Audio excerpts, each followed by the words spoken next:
வருவான், நிறைய டவுரி தர்றேன்னு. உடனே நிறைய கிறிஸ்தவங்க இவங்க எப்படின்னு எனக்கு தெரில, ஆமாம் இதை பார்த்துட்டு நாங்கள் அப்படி பண்ணிடுவோம் இப்படி பண்ணிடுவோம் இப்படி பண்ணிடுவோம்னு சொல்லிட்டு போகிறாங்க. தயவுசெய்து செய்யாது. ஒன்று சொல்லிடுறேன், திருமணத்துக்காக யாரையும் மதம் மாற்றாதீங்க தயவுசெய்து. ஒருத்தன் கூட உண்மையாக ரட்சிக்கப்படவே மாட்டான். தயவுசெய்து யாரும் மாற்றிடாதீங்க. ஏன்னா ரட்சிப்பு உங்ககிட்ட இல்லை, ரட்சிப்பு யாருடையது? எவனையும் திருமணத்துக்காக மதம் மாற்றாதீங்க. அப்படி ஒரு டிக்கெட் இங்கே வரவே கூடாது. ஆமாம், ரட்சிக்கப்பட்டவனை சேர்த்துக்கொள்ளுங்க. சத்தமாக ஒரு அல்லேலூயா சொல்லுங்களேன். அல்லேலூயா.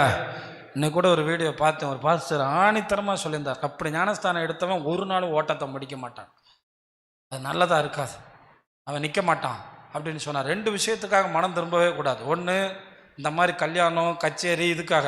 2வது, நியாய தீர்ப்பு வந்துடும், இயேசுநாதர் போட்டு நரகத்தில் தள்ளிடுவார்னு பயந்தும் மனம் திரும்பக்கூடாது. மனம் திரும்புதல் இதயத்திலிருந்து வர வேண்டும். அவ்வளோதான். பயந்து மனம் திரும்பினவனு நிற்க மாட்டான். 2வது, இந்த மாதிரி ஏதோ கல்யாணம் பண்ண போகிறேன் அப்படின்னு எங்கள் சொந்தக்காரங்க 2 நேற்று வந்தாங்க, நேற்று முந்தா நாள். ஞானஸ்தானம்லாம் எடுத்துட்டோம்ப்பா, எடுத்துட்டோம், எனக்கு என்ன சொல்கிறதுன்னு தெரியும்.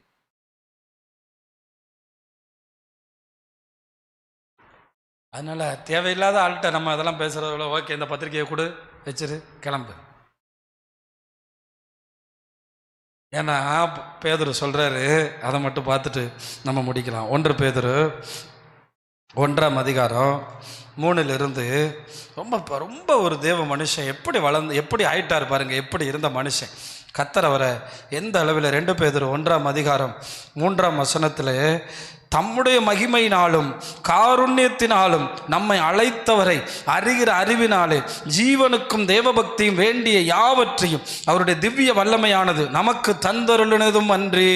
அப்போ நம்முடைய ஆண்டவர் நமக்கு தேவையான எல்லாத்தையும் அவருடைய வல்லமை நமக்கு கண்டிப்பாக தரும். நம்ம வாழ்கிறதுக்கு தேவையான சாப்பாடு, நம்ம வீட்டுகளுக்கு தேவையானவைகள் எல்லாத்தையும் அவர் சொல்கிறார் பாருங்க.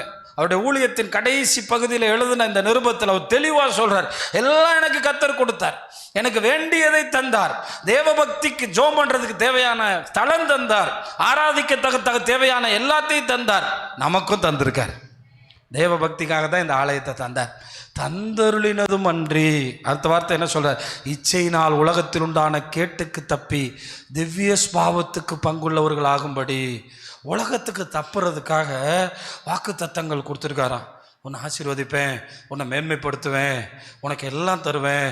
ஆனா உலகத்துக்குள்ள போய் மாற்றுறதுக்கு இல்லை வாக்கு தத்தம். உலகத்துல இருந்து தப்புறதுக்கு, நரகத்துல இருந்து தப்புறதுக்கு, அசுத்தத்துல இருந்து தப்புறதுக்கு, சாத்தான்கிட்ட இருந்து தப்புறதுக்கு. ஏன்னா இந்த உலகம் யார்கிட்ட கொடுக்கப்பட்டிருக்கான்? சாத்தான்கிட்ட. இந்த உலகத்துக்கு ஜெயிக்கிறதுக்காக வாக்கு தத்தம். ஆனா சும்மா விட்டுற மாட்டார். தேவ பக்திக்கும் வாழ்றதுக்கும் தேவையான எல்லாத்தையும் கர்த்தர் தருவார். நம்புறீங்களா? எல்லாத்தையும் யார் தருவா? கர்த்தர் தருவார். எதுக்கா? நீங்க திவ்ய ஸ்பாவத்துக்கு பங்குள்ளவர்கள் ஆகும்படி மகா மேன்மையும் அருமையுமான வாக்கு தத்தங்கள் உங்களுக்கு கொடுக்கப்பட்டிருக்கான். ஆனா எதுக்கு வாக்கு தத்தம் கொடுக்கப்பட்டிருக்குன்னு இங்க நிறைய பேருக்கு தெரியல. பரலோகம் போறதுக்காக என்ன கொடுத்துருக்காரா? திவ்ய ஸ்பாவம்னா அவரோட ஸ்பாவம், அவர் எப்படி இருக்காரோ அப்படி மாறுறதுக்கு. அந்த கேடுனா உலகம். இந்த கேடு, இந்த உலகம் தான் நம்மளை நரகத்தை கொண்டு போகுது. இந்த உலகம் தான் நமக்கு ஆசையை காமிக்குது. இந்த அப்பார் உலகம் ரொம்ப பெருசு, நிரந்தரம், அப்படியே உலகம் இருந்துகிட்டே இருக்கும், நீ வயசாகவே மாட்ட, நீ சாகவே மாட்ட அப்படின்னு சொல்லி ஏமாத்துற மாதிரி இன்னைக்கு இந்த உலகத்தில் ஏமாத்துறோம். ஆண்டவர் சொல்றாரு, இதை ஜெயிக்கிறதுக்கு உனக்கு நான் வாக்கு தத்தம் கொடுத்துருக்கேன். இந்த வாக்குறுதிகள் உண்மையில் இருக்கிறது. இயேசுநாதர் தாங்க சொன்னாரு, முதலாவது தேவனுடைய ராஜ்யத்தையும் கூட கொடுப்பேன்னு சொன்னார். உண்மையா மட்டும் உலகத்தை ஜெயிச்சவனுக்கு கூடத்தான் கர்த்தர் கொடுப்பாரு. ஆமாம். ஒரு தேவ மனுஷனை ஊழியம் செய்கிற ஒரு மனுஷனை பார்த்து பேங்க் மேனேஜர் சொன்னாராம், கோடி கோடியாக உங்கள் அக்கௌண்ட்டில் வருது, ஒரு 10 கோடி லோன் வாங்கிக்கிறீங்களேன். அவர் சொன்னாராம், எனக்கு லோனே வேணாம், விட்டுரு சாமி. எப்படி வாழ்கிறாங்க மனிதர்கள்? தேவன் தம்முடைய பிள்ளைகளை எல்லா தேவைகளை அறிந்து செயல்பட 2000 ஊழியக்காரங்களை வச்சு சம்பளம் கொடுக்குறாராம். பேங்க் மேனேஜர் சொல்கிறான், இவ்வளோ பணம் வருது, லோன் வாங்கி செய்யுங்க சார், கட்டுங்க சார், எழுப்புங்க சார். அவரோட விசுவாசம். உங்களுக்கு நான் தர்றேன் சார், அப்படின்னு சொன்னால் அது அவரோட விசுவாசம். உங்கள் விசுவாசத்தின்படி உங்களை ஆசீர்வதிக்கட்டும், நான் என் விசுவாசத்தின்படி என்ன ஆசீர்வதிக்கட்டும். அருமையும் மேன்மையுமான வாக்கு தத்துவம் நமக்கு இருக்கான். அதனால அடுத்த வார்த்தை இருக்குது, இப்படி இருக்க அதிக ஜாக்கிரதை தான் ரொம்ப முக்கியம். அதிக ஜாக்கிரதை, அதிக ஜாக்கிரதை. அதிக ஜாக்கிரதையோட ஒன்றா தான் இடற முடியாது, இடறி போக மாட்டீங்க. அப்போ தான் வெளிச்சத்தில் போவீங்க, அப்போ தான் உலகத்தை ஜெயிப்பீங்க. இது உலகத்திலிருந்து வர்றதா, இது தேவனிடத்திலிருந்து வர்றதா? இதுதான் நம்முடைய பெரிய கண்டுபிடிப்பு. இது சாத்தா கொண்டு வர்றதா, தேவன் கொண்டு வர்றதா? இது சாத்தானால் வருகிறதா, தேவனால் வருகிறதா? இது கிபியோனியர்கள் தர்றதா, இது கர்த்தர் தர்றதா? கண்டுபிடிச்சிங்களா? கண்டுபிடிச்சிங்களா? அதிக ஜாக்கிரதை உள்ளவர்களா? எப்படியா? ஆமா, தேவன்கிட்ட கேட்காம பதிலே சொல்லக்கூடாது. சத்தமா ராமேன்னு சொல்லுங்க. அல்லேலூயா. அதுக்காக நாங்கள் கடவுள்கிட்ட கேட்டு சொல்கிறோம்னா அவன்கிட்ட சொல்ல வேண்டியதில்லை. கொஞ்சம் 2 நாள் டைம் கொடுங்க. தேவன் கண்டிப்பாக பேசுவார், சொப்பனத்தில் பேசுவார், சொல்லுவார்.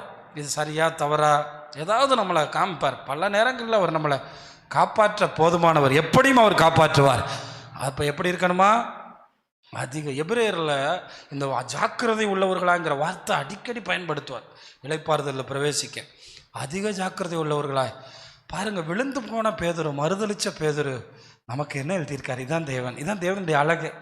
ஒரு விழுந்து போனவனை கொண்டு மகிமையை பற்றி பேச வைப்பார், நிற்கிறத பற்றி பேச வைப்பார், நித்தியத்தை பற்றி பேச வைப்பார்.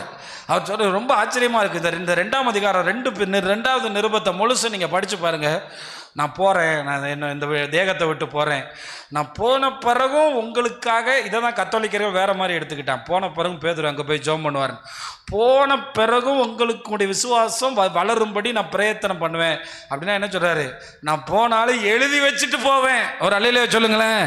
நான் போனாலும் எழுதி வச்சு உங்கள் விசுவாசத்தை வளர செய்கிறதுக்கு ஏதாவது பண்ணிட்டு போகிறேன். அதனால தான் இன்னைக்கு வரைக்கும் நம்ம ஏதாவது எழுதி வச்சுட்டு போகிறோமா? வரும் தலைமுறைக்கு அன்னைக்கு எழுதி வச்சுட்டு போயிட்டார்.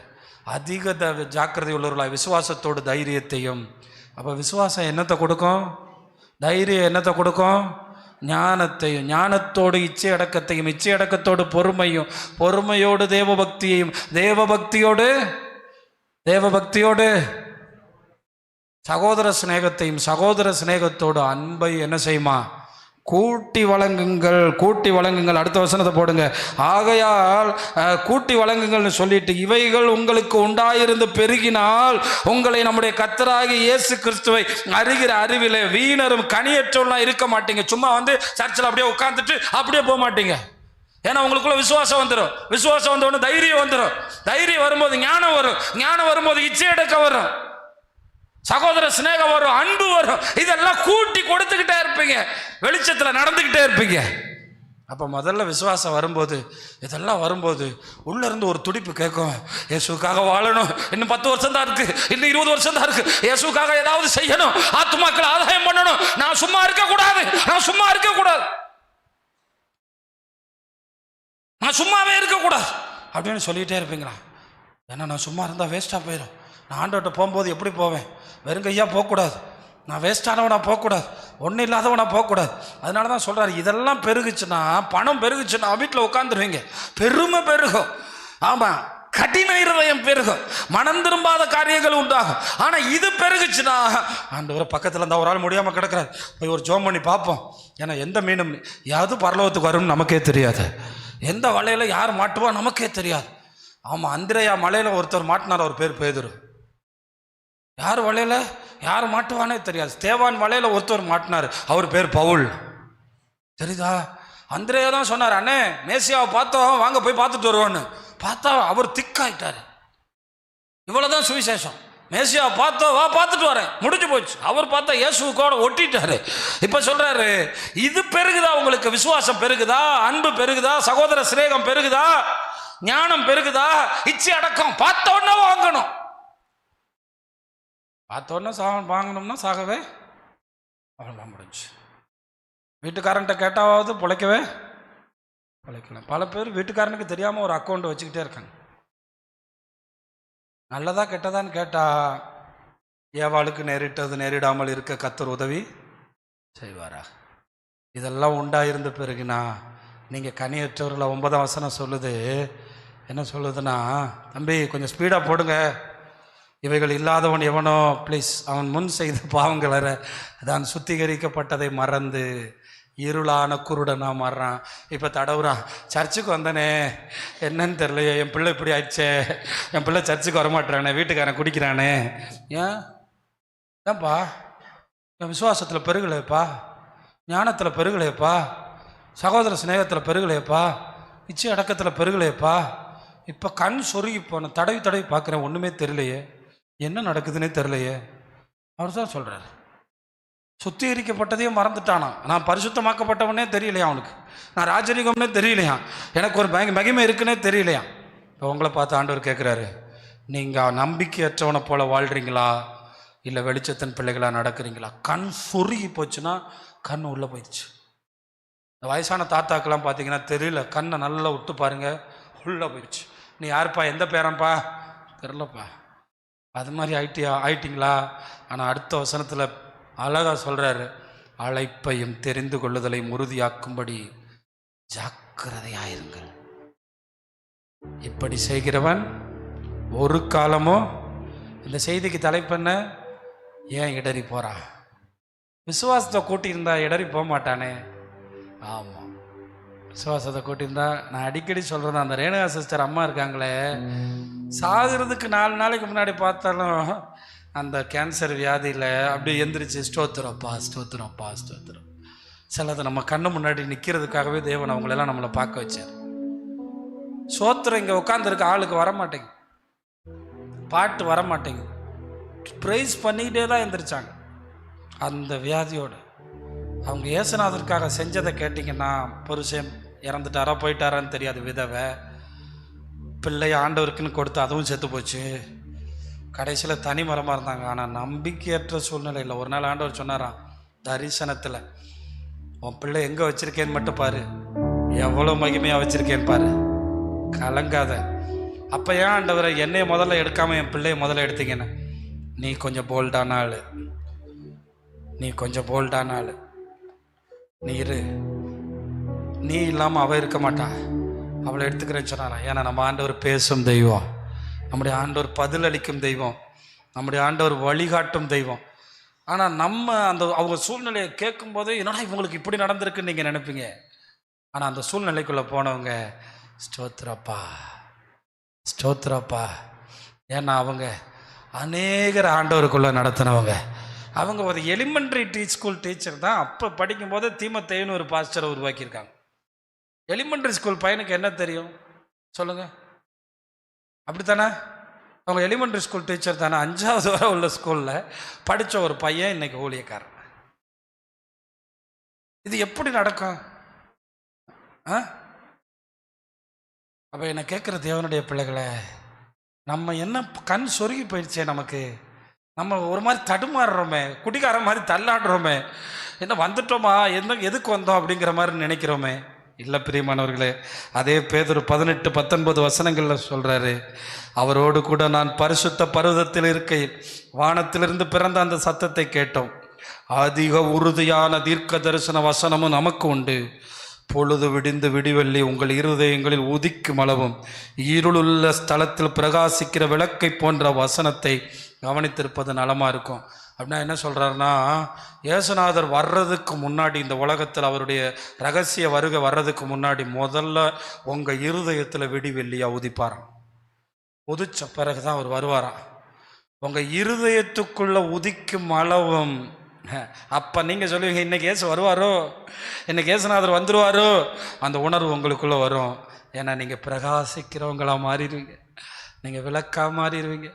அவர் சொல்கிறார், அதான் இந்த வார்த்தை நமக்கும் எப்படி விடிய போகுதுங்கிறத வயசானத்தை கேட்டு பாருங்கள், கரெக்டாக வெளியேன்னு சொல்லுவாங்க. இந்த விடிவெள்ளி வந்துருச்சு, டைம் 4 o'clock. எந்த காலத்தில் வாட்சி வச்சுருந்தான், கரெக்டாக மாட்டை பால் கறக்க போவான். அந்த விடிவெள்ளி அடையாளம். உங்கள் இருதயத்தில் விடிவெள்ளி உதிக்கும் போது நீங்கள் பிரகாசிக்கிற விளக்குகளாய் மாறுவீர்கள். இந்த வார்த்தை அப்படியே அவர் சொல்கிறார். ஒரு நம்பிக்கை நமக்கு இருக்கிறது, நம்முடைய இருதயத்தில் அந்த விடிவெள்ளி உதிக்கும் என்று சொல்லுகிறார். நம்முடைய இருதயம் மிகப்பெரிய சந்தோஷத்தினால் நிறையும் என்று சொல்லுகிறார். அதனால் நான் இதிலேருந்து தெளிவாக ஒன்று சொல்கிறேன், யாரெல்லாம் உலகத்தில் வாழ்கிறாங்களோ அவங்களுக்கு மரணத்தை குறித்த நம்பிக்கையும் இருக்காது, வருகை குறித்த நம்பிக்கையும் இருக்காது, மரணத்துக்கு அப்புறம் குறித்த வாழ்க்கை குறித்த நம்பிக்கை இருக்காது. அவங்க சும்மா வருவாங்க, சும்மா போவாங்க. ஆனால் எவர் ஒருவர் வெளிச்சத்தில் நடக்கிறார்களோ தைரியமாக இருப்பார். நீதிமான் சிங்கத்தை போல தைரியமாக இருப்பான். வெளிச்சத்தில் நடக்கிறவன் தன்னுடைய எதிர்காலத்தை குறித்து சரியான நம்பிக்கை உள்ளவனாக இருப்பான். சரியான நம்பிக்கை இருக்கும். அதனால தான் பகலுக்கு எத்தனை மணி நேரமா? ஒவ்வொரு ஆளுக்கும் 12 மணி நேரம் இருக்குது, அவரவருக்கான பகல். அந்த பகல் காலம் இருக்கு மட்டும் என்னை அனுப்பினவருடைய பிதாவின் சித்தத்தை செய்ய வேண்டும். இதோ ஒருவரும் கிரியை செய்யக்கூடாத ஒரு ராக்காலம் வருகிறது. ஒவ்வொருத்தவனுக்கும் ஒரு ராக்காலம் வரும். அந்த ராக்காலத்துக்கு முன்னே வெளிச்சத்தின் பிள்ளைகளாக நீங்கள் நடந்தீங்கன்னா தைரியமாக சொல்லுவீங்க, என் பிள்ளை ஆண்டவருக்குள்ளே நிற்பான், என் பிள்ளை ஆண்டவருக்குள்ளே உருவாகிறான், என் சந்ததி ஆண்டவருக்குள்ளே வாழும். இது நம்ம கையில் தான் இருக்குது. ஏன்னா ஒரு அப்பாவினுடைய வெளிச்சம் பிள்ளைக்கு கண்டிப்பாக பிரகாசிக்கும். ஒரு அம்மாவினுடைய வெளிச்சம் பிள்ளைக்குள்ளே கண்டிப்பாக பிரகாசிக்கும். ஒரு அம்மாவினுடைய விசுவாசம் பிள்ளைக்குள்ளே வரும், ஒரு அப்பாவினுடைய விசுவாசம் பிள்ளைக்குள்ளே வரும். அவங்க இப்போ சகோதர சகோதரிகள் எப்படி வளருவாங்க தெரியுமா? எங்கள் குடும்பம் இப்படித்தானே, நாங்கள் இந்த வழியில் தானே வந்தோம். த சேம் வே நமக்கு வெளிச்சத்தை காட்டின இயேசு இருக்கிறார். அவர் பரலோகம் வரை போயிருக்கிறார். நீங்கள் எல்லோரும் அவர் பின்னே நில்லுங்கள், அவருடைய வெளிச்சத்தில் நடங்கள். உலக மனிதன் போனது போல போகாதிருங்கள், அந்த வாழ்க்கையை நீங்கள் தேர்ந்தெடுக்காதிருங்கள். சரியா? நான் சொன்ன வார்த்தை எத்தனை பேருக்கு புரியுது? உங்களுக்கு ஒரு நம்பிக்கை இருக்குல்ல? நம்ம பக்கத்தில் 52 53 வயசில் ஒருத்தர் இறந்துட்டார். அவங்களுக்கு தெரியாது, இயேசுவையும் தெரியல, மரணத்துலேருந்து தப்பிக்கிறதுக்கு வழியும் தெரியல. அப்போ நம்மள 52 வயசில் சாக மாட்டாங்களா? சாகுறாங்க, அதை பற்றி பிரச்சனை இல்லை. அவர்கள் மரணத்துக்கு நீங்கி ரட்சிக்கப்படுகிறார்கள். அதுதான் நம்பிக்கை, அதுதான் விசுவாசம். ஒரு அம்மா சாட்சியை நான் அனுப்பியிருந்தேன், பார்த்தீங்களா? ஒரு அம்மாவுடைய சாட்சியை நான் அனுப்பியிருந்தேன், பார்த்தீங்களா? அந்த அம்மா எப்படி சாட்சி சொல்லுதுன்னு, தன்னுடைய புருஷன் மரித்து போன அந்த மரண வீட்டில் தான் சொல்லுது அந்த சாட்சி. அதை விட அந்த பாஸ்டருடைய அம்மா சொல்லுச்சு சாட்சி, பயங்கரமாக சொல்லுது. இன்னைக்கு ஞாயிற்றுக்கிழமையாக போயிடுச்சு, இன்னொரு நாளாக இருந்தால் என் பிள்ளையோட அடக்க ஆராதனை மகிமையாக இருந்திருக்கும். எத்தனை வயசு? 2 குட்டி பிள்ளைங்களை விட்டுட்டு போயிருக்காங்க. அது பாட்டுக்கு பேசு. எங்கெல்லாம் சின்ன வயதிலே ஊழியர்கள் எடுக்கப்படுகிறார்களோ அங்கெல்லாம் பெண்கள் மிகப்பெரிய அளவிலே பயன்படுத்தப்படுகிறார்கள். நான் ஏன் சொல்கிறேன்? ஆண் என்றும் இல்லை, பெண். சிலரை கத்தர் பயன்படுத்துறதுக்கே சிலரை எடுக்கிறார். இப்போ சில ஆண்கள் மரித்து போன சில சபைகளை பெண்களே நடத்துகிறார். ரோமரில் பவுல் இதை சொல்லுகிறார். நிறைய பெண்கள் சபைகளை நடத்தினதாக ரோமர் பவுல் எழுதுகிறார். அதனால் கத்தர் எதையும் தீமைக்கே செய்ய மாட்டார். அது அவங்களுக்கு புரியுதே, அவங்களுக்கு அது விளங்குதே, நமக்கு அது விளங்கலையே. அப்போ நம்ம எங்கே நடக்கிறோம்? நம்ம எப்படிப்பட்டவங்களா நடக்கணும்? அவ்வளோதான். புரிஞ்சிருச்சுல?